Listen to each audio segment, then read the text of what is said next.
الحمد لله الذي فضلنا على كثير من عباده المؤمنين بواسطة مرشد الأمين الصلاة والسلام على سيدنا محمد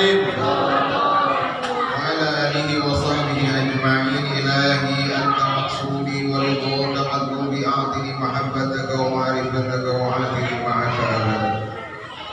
أصحاب الفضيلة أهل سلسلة Uriqah Qadiriyah Naqsyabandiyah Ma'had Surya la yasir ala sabab PKN mobil khusus Syafil Allah bi arwahina mursyidina maharsal ta'aus qaddasallahu sirrah nafa'ana Allah bihi wa bi anwa'i ulumihi wa asrarihi wa karamatihi bi barakatil Fatihah.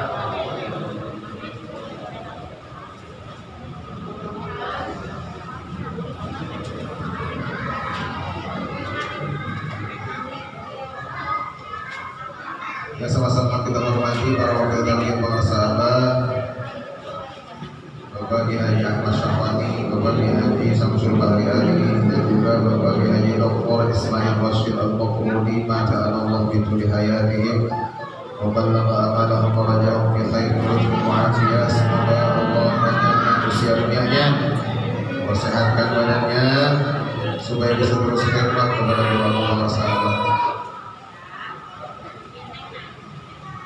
Asatid wal asatidah, basmanaki ikhwan wal akhwat rahimakumullah. Alhamdulillah, kita telah berada di bulan Safar. Di bulan ini Pengarsa Guru Agung kita memberikan pemaknaan tafsir dari setiap hurufnya di bulan Safar. Safnya itu Safarul Qalbi, artinya kesucian hati. Fa'nya Fana'un Nafsi, artinya jiwa yang lembut. Ra'nya Riyadhatun Nafsi, maksudnya pengolahan jiwa.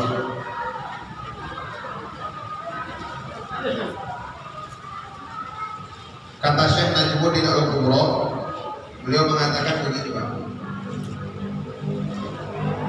Kalau ada seseorang dia bisa memberikan tarjamah, penafsiran dari setiap huruf-huruf hijaiyah, baik itu yang ada di bulan Hijriyah atau yang ada di dalam Al-Quran atau yang ada di dalam hadis baginda Rasulullah SAW, maka orang itu telah mendapatkan al-mauhibah. Apa itu al-mauhibah? Al-mauhibah itu, Pak, dalam ilmu tafsir, tafsirnya itu langsung dari Allah Subhanahu wa taala. Tafsir itu ada dua, ada bil ra'i sama bil maqtul, begitu ya.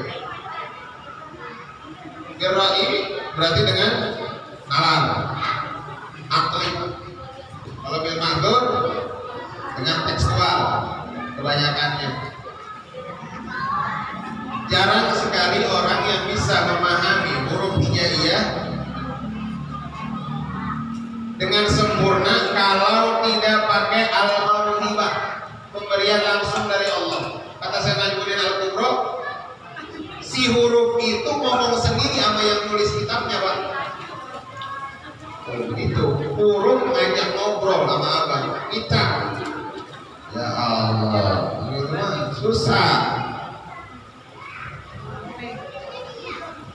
Jadi hurufnya yang memberitahu nisab di bulan Safar, maknanya Safarul Qalbi, begitu. Karena itu namanya nahwul qulub, Pak, nahwu tasawuf. Jadi ada satu kitab namanya Muniyatul Farid Al-Mutajarrid. Di situ diterangkan berbagai macam kaidah ilmu nahwu dan sharaf, tapi dalam dimensi sufi. Contoh diantaranya dalam makna bab pasal huruf jar, itu mu'alifnya di situ mengatakan makna ila, ya kan? Ana adhabu ilal masjid, ila, ke. Ila itu maksudnya dalam ilmu tasawuf, perjalanan seorang salik menuju Allah itu dari alif sampai ya. Karena ilah itu terdiri dari 3 huruf, alif, lam, ya. Jadi orang yang meniti jalan menuju Allah harus mau berjalan dari alif sampai ya, dari awal sampai akhir. Begitu Pak. Kalau sama orang yang banyak pikirnya mah kebuka. Beda sama kita, nggak baca asal liwat doang. Iya, udah beda Pak. Quran di tangan para sahabat titiknya ke itu. Coba Quran di tangan kita, boro-boro kebaca tuh Quran gitu. Disimpan, ditaruh. Masya Allah. Ama titiknya aja gitu Pak. Itu saking perhatian beliau terhadap kalam Allah. Kenapa bisa beliau perhatian betul terhadap Quran? Karena sofaul qalbi, hatinya bening. Jadi apa aja yang berkaitan dengan Allah resep, suka, doyan. Makanya di dalam sofaul qalbi di situ dikatakan apa yang dimaksud dengan sofaul qalbi, sifatul qaumi al-muttasifuna an kadaratil ghaflati anillah. Sifat sebuah kaum yang kaum tersebut al-muttasifun, dibersihkan an kadarat, dari kotoran ghaflah kepada Allah. Li'anna al-ghaflata anillah asyaddu min dukhulin nar. Karena lupa kepada Allah lebih dahsyat daripada masuk neraka. Begitu. Jadi kalau para wali, orang yang bersih hatinya, mereka lebih rela masuk neraka daripada lupa kepada Allah. Hatinya kesiksa kalau nggak dibawa dikir. Kan beda sama kita tuh. Kalau kita kadang-kadang dikir keseksa, kan begitu ya, ngantuk lah, pegel lah, kan gitu ya. Iya, kenapa itu bisa kejadian? Karena belum sofaul qalbi, belum, hatinya belum bening Pak. Kalau hatinya udah bening, sama dikir nyaman. Karena al-dzikru nikmatun, pikir itu nikmat. Ngopi enak nggak ngopi? Tadi nasi kuning enak, nasi kuning. Iya enak lah, habis soalnya tuh. Ya Masya Allah. Kalau makan malam di Manaqib rasanya nikmat banget ya. Nikmat banget ya. Doyan banget. Dongkok. Kenapa? Lapar, kan gitu ya. Masya Allah. Semua para wali Allah itu begitu Pak. Dia merasakan pikir itu kayak orang kopi, kagak mau berhenti. Kapan aja, di mana aja ya. Pagi ngopi, siang ngopi, sore bis maghrib, bis isya, tengah malam ngopi mulu. Gitu ya. Nggak berhenti. Kadang bisa 5 gelas, 6 gelas. Kalau orang senang ngopi kan gitu. Sama orang yang sudah senang merasakan nikmatnya di dalam berpikir, nggak mau berhenti pikirnya Pak. Di mana saja, kapan saja ada kesempatan, selalu ingin mengingat Allah. Karena hatinya udah bening, hatinya udah lembut, karena ghaflahnya udah nggak ada. Kata Syekh Junaid Al-Baghdadi, al-ghaflatu turisul qaswa. Lupa kepada Allah itu membuat kerasnya hati. Jadi orang kalau susah dibilangin, itu tuh, itu ghaflah itu namanya. Kalau bahasa orang Jakarta Timur, medet namanya. Kalau dibilangin berkali-kali begitu aja. Angel. Jadi yang angel itu karena ghaflah kepada Allah. Kalau dia mikir, ingat terus kepada Allah, Masya Allah Pak, pasti gampang diingetin. Dengerin nasihat dulu. Kan orang Indonesia rata-rata Masya Allah, makin banyak ilmunya makin batu ya. Semakin alim dia, semakin merasa dia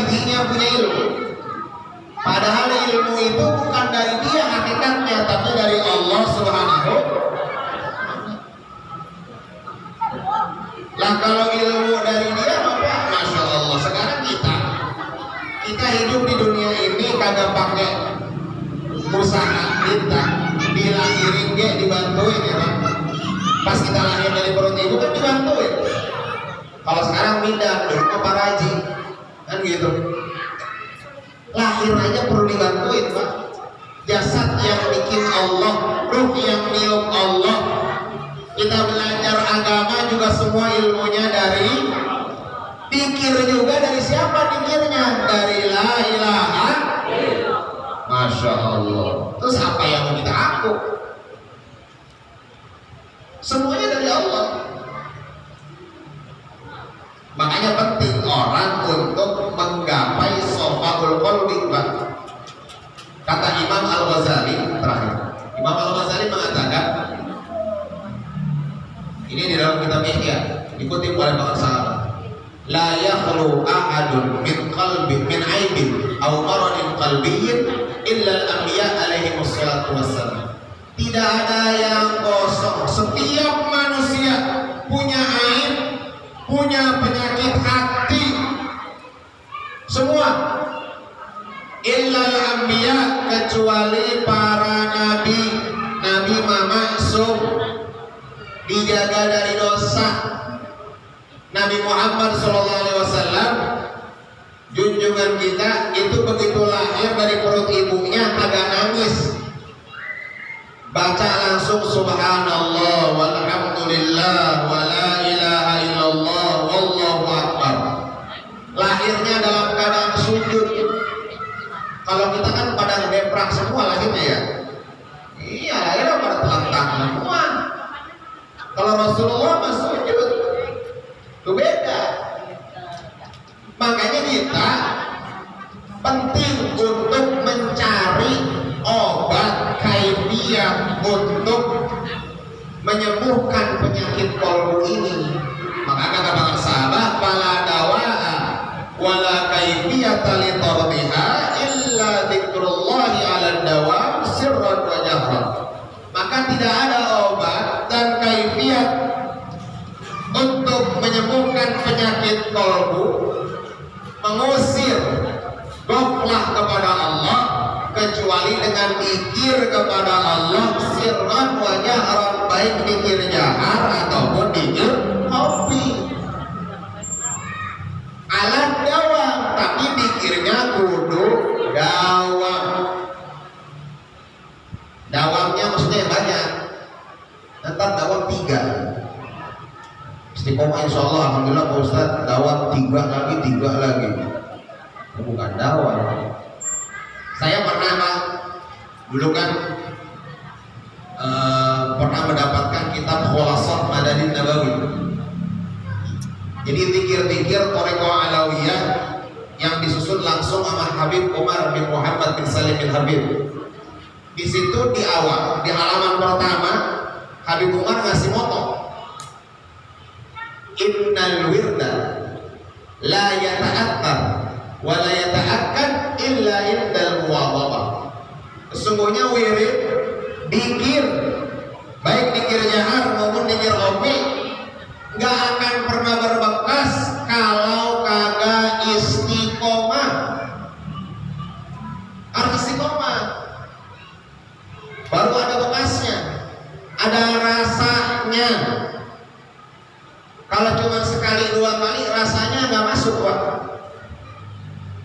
Ya kayak orang ngelas apa ngebubut, itu kan nggak bisa nyobain sekali, harus berkali-kali biar tepat kan gitu. Ibu-ibu kalau masak kan gitu ya, percobaan pertama pasti gagal.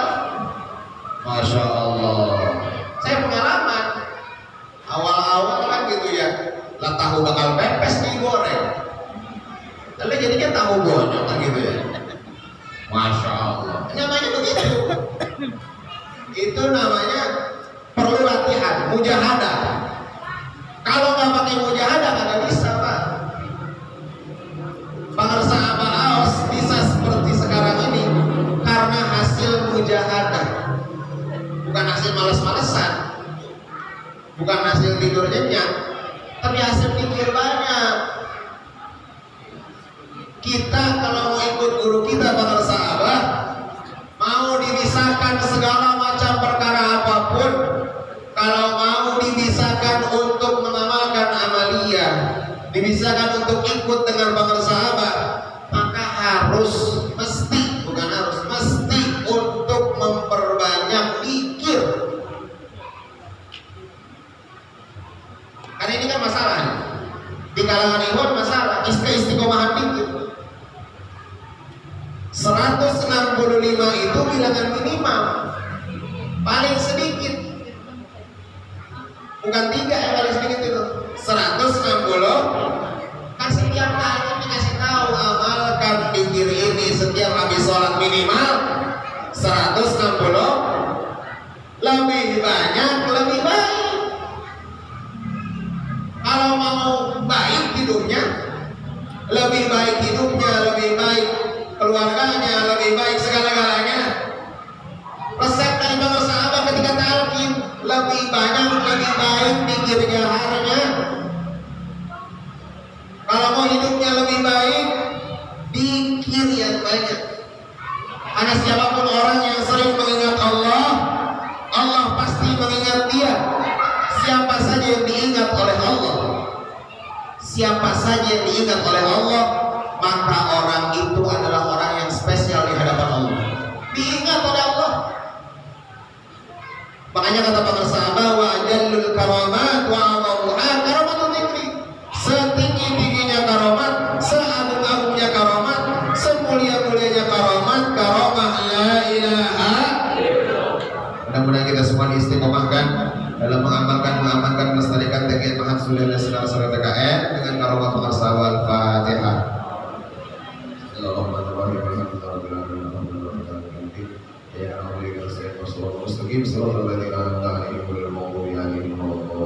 Assalamualaikum warahmatullahi wabarakatuh.